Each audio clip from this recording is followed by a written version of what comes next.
welcome to our first podcast in our series of mentor trainings. I'm Lucy Bossert, Health and Wellness Program Coordinator here at Boulder Options. And I'm Sarah Schaefer. I'm the Program Manager here at Boulder Options. Thank you so much for tuning in. All right, so today we're going to start with adolescent development. Who are they and what's happening? So to get started, we're going to reflect a little bit on our own adolescence. Since it's been a while since we were all adolescents, it's really important to kind of look back at who you were and what you were all about. So, Sarah, what were some of the things that you were really interested in when you were an adolescent? Well, a lot of kind of bizarre hobbies. I listened to a lot of Celtic music in the basement with my typewriter, writing what I thought were really stellar young adult novels. Nice. What about you? Well, I was really into Girl Scouts. I love to earn a good badge. I don't really understand why, but I thought that was cool. And I was really into playing my trombone. Yep.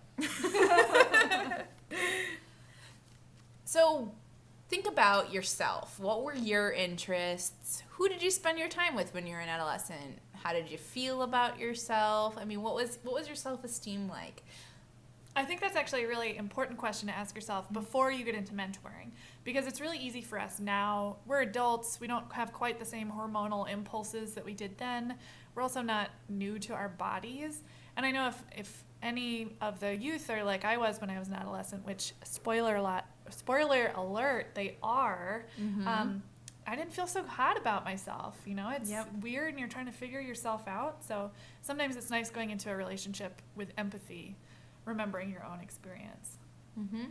Also, it's important to think about the habits that you developed when you were an adolescent that you still have today, whether those are healthy or unhealthy habits.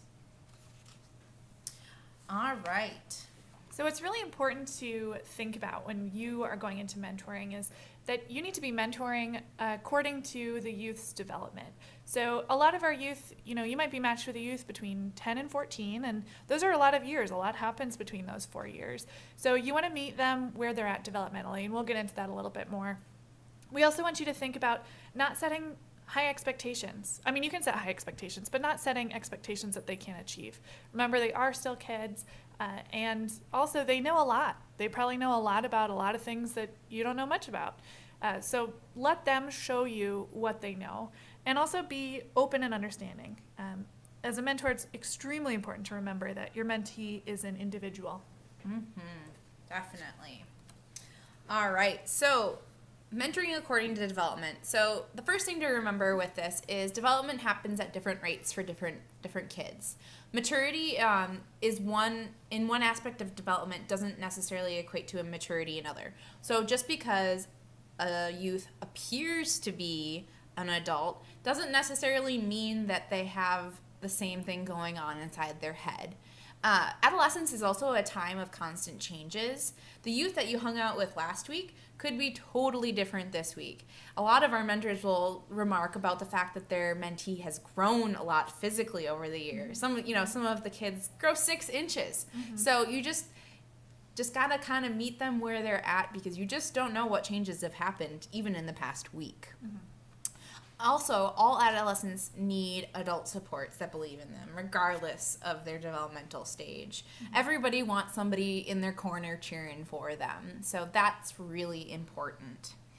And then finally, kids can be affected by trauma that happened early in their life, or maybe even in the past year or so. So really take that into account. It can really affect their development. And we actually have another podcast that'll focus on trauma and how that affects development.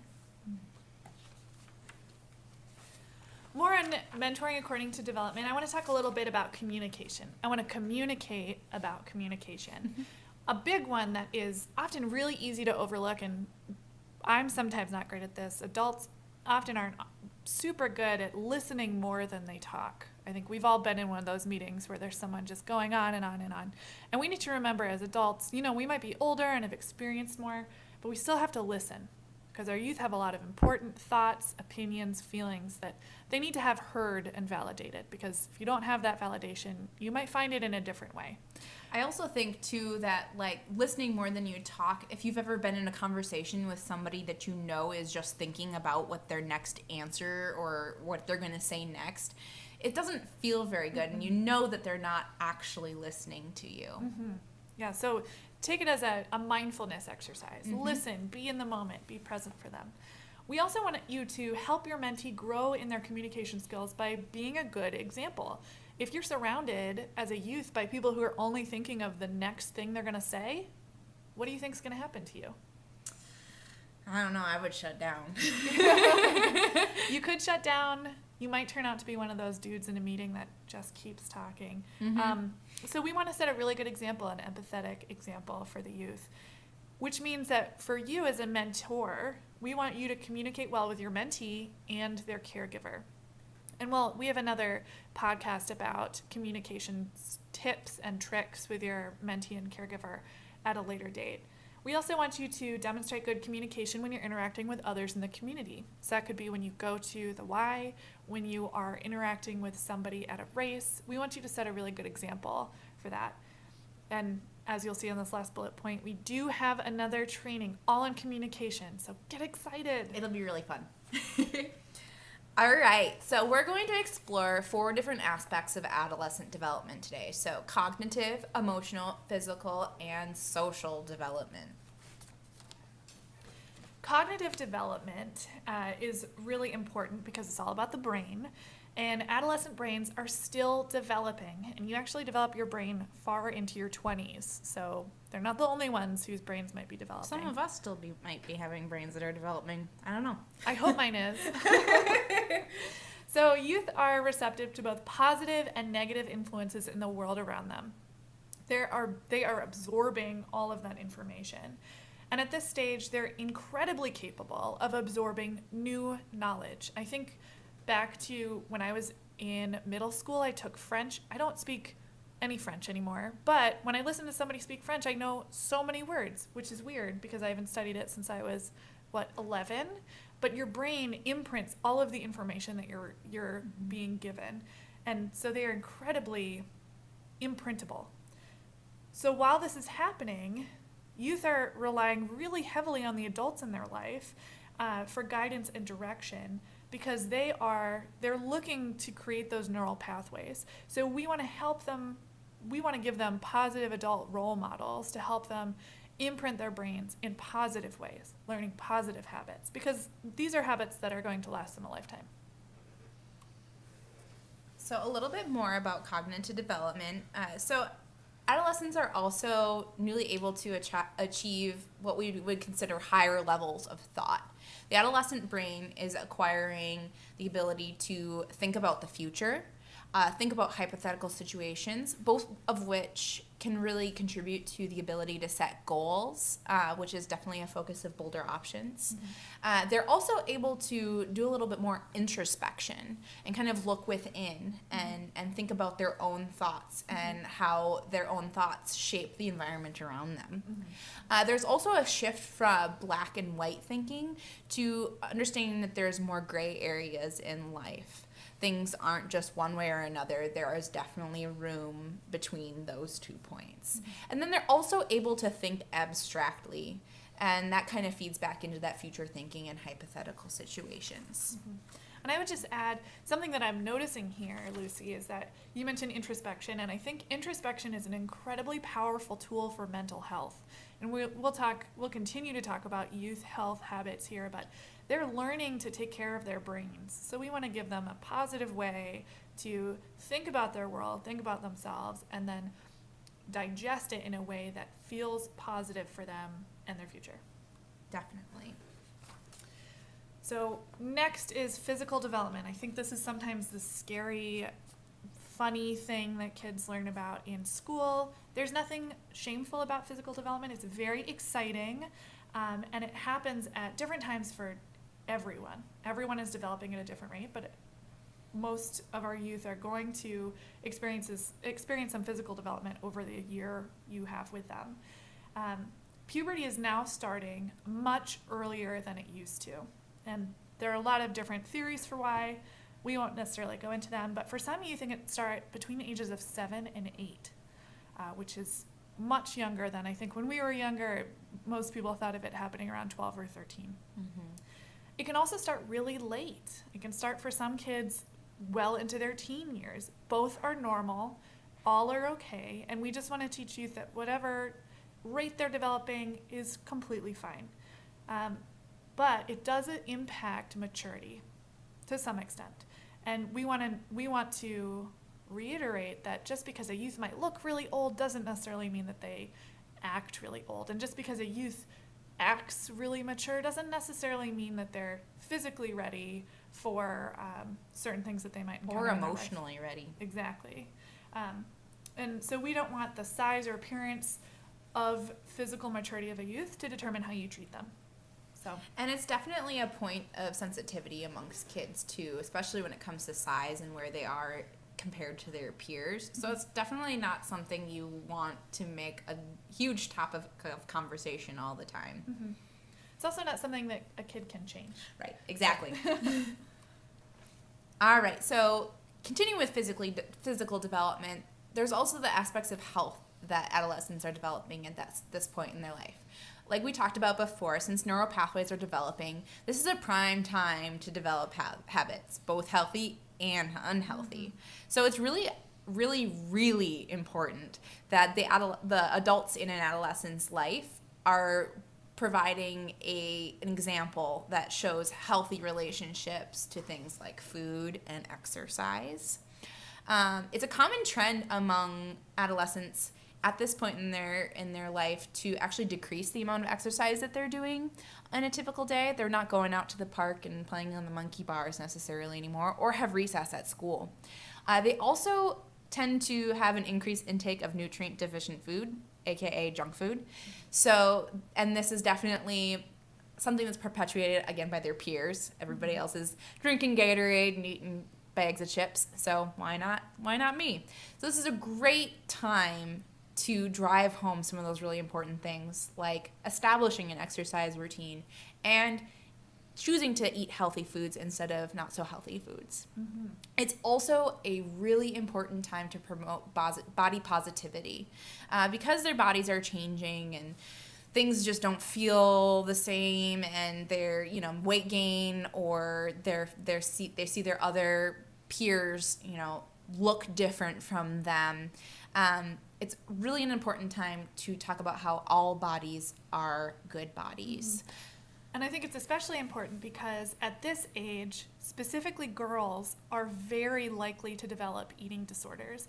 And eating disorders can have long-term health problems for youth far into their adult lives. So we want to be very sure that we're messaging your body is a good body, your body is a healthy body, and we'll talk a little bit more about a healthy body. Mm-hmm. But we want the focus to be on their positivity and their excitement about their body, not necessarily on how it needs to change. And definitely not a focus on weight. We really want to get away from focusing on weight. Health is more about how they feel than what they look like or what the scale says. Mm-hmm. Some really exciting things that happen in adolescence are emotional developments.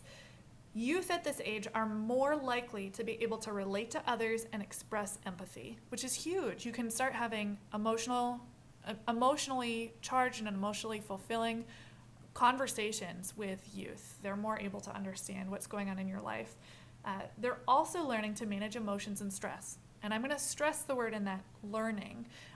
Kids, I think, often have a bad rap for flying off the handle. I don't know if any of you are parents, but young kids often, it seems like a flip is switched where they can be happy one moment and upset the next. And it's because they're learning emotional regulation. That's not bad. We need to teach them healthy ways to cope with their emotions. Mm-hmm. They're also learning to understand their identities. And that could mean that they're developing their sense of self-esteem and their self-concept. They are trying to understand where they fit in the world. They're also learning about what their interests are and their aspirations, which that's a huge part of what mentors are so wonderful about, is they can listen to the youth, they can help connect them with new activities, new ideas, things that might fit with their interests. And the mentors can also be kind of a mirror and show them, this is what I see in you. Here are those positive attributes, and the youth can start to self-identify with those. It's a very important time. So all of these can be really positive, specifically with managing emotions and stress. Those are really wonderful tools and habits that we have in our adult life, but we need to learn how to do those well. All right. So moving on to social development, it's definitely a time, adolescence is definitely a time where there is a major shift within a youth's world. They shift from being family-centered and probably spending a lot of time with their family, whether they want to or not, to being a more peer-centered focus. Their peers become very important to them. Although they value their relationships with their families and caregivers, these relationships begin to change, and oftentimes you'll hear that their relationships have become strained or have become different, and the parents or caregivers aren't quite sure what's going on. But it's actually because adolescents use conflict as a way to kind of exert their independence and definitely strike out on their own for the first time. And like I said before, the peer group becomes of the utmost importance. That's why you see kids changing the way that they dress or the activities that they do at school based on basically what their friends are doing. They're trying on as many hats as they possibly can. And although it seems kind of foreign to us because we see ourselves as pretty consistent people, this is a time for experimenting for kids. A good example of this from my own life is that I branched away from listening to Celtic music to things like the Violent Femmes and other classic punk of the 70s and 80s. So. Or I think of like the time that my older sister, who was my everything and my peer basically, she gave me a Yellow Card CD and I listened to it every single day for like 5 months. So let's think about some things that we can process this. Let's ask ourselves some questions. So what did I learn about adolescent development that I didn't know before? Lucy, I'm going to have you answer this one. What did you learn? So I guess I didn't realize a lot about the emotional and, emotional development. I guess I don't remember not having empathy for other people or developing that part of me, but it makes a lot of sense. I feel like being in learning about that, I now can look at adolescence and be like, okay, that's why you didn't care that you did that, because you weren't thinking about somebody else's feelings. You need to be taught and be exposed to that. Yeah, and I didn't learn that adolescents discover things often through conflict. I think that's a really interesting concept. And I think that changes my assumptions about where youth are developmentally. I think it's really easy for us to look at a 6-foot-tall 13-year-old and be like, gosh, he must know everything. He's got it all. Yeah, and then maybe make judgments about his behavior. Like maybe he was in a conflict, and I should think about that a little bit differently. Yeah. Not necessarily that he's bad. Maybe I could reframe the conflict for him and help him understand ways he could have done it without conflict. But maybe also it's a good way to have a conversation about like how he's learning. So I feel like there are a lot of learning opportunities. How, Lucy, do you think you could change your interactions with your mentee? Or, we work with a lot of mentees. How could you change some of your interactions to be more developmentally appropriate?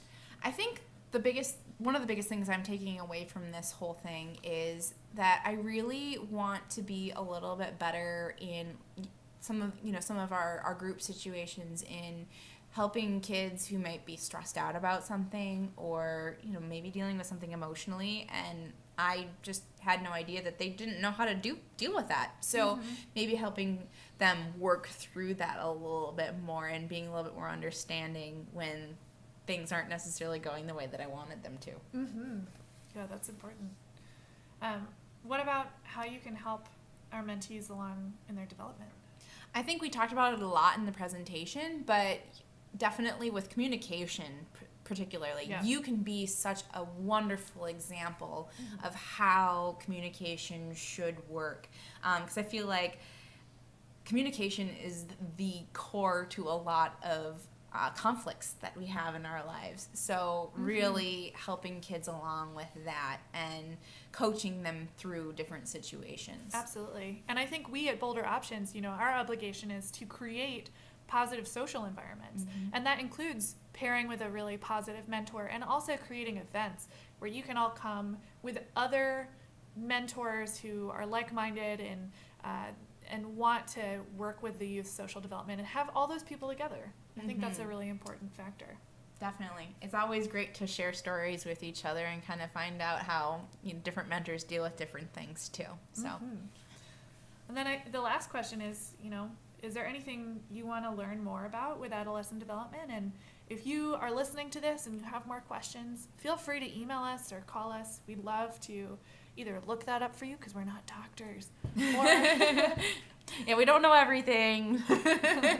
but we like to learn, and we know a lot of amazing youth who could help us learn. Yeah. Thank you for joining us today. We hope you learned something, and we look forward to having you at our next podcast.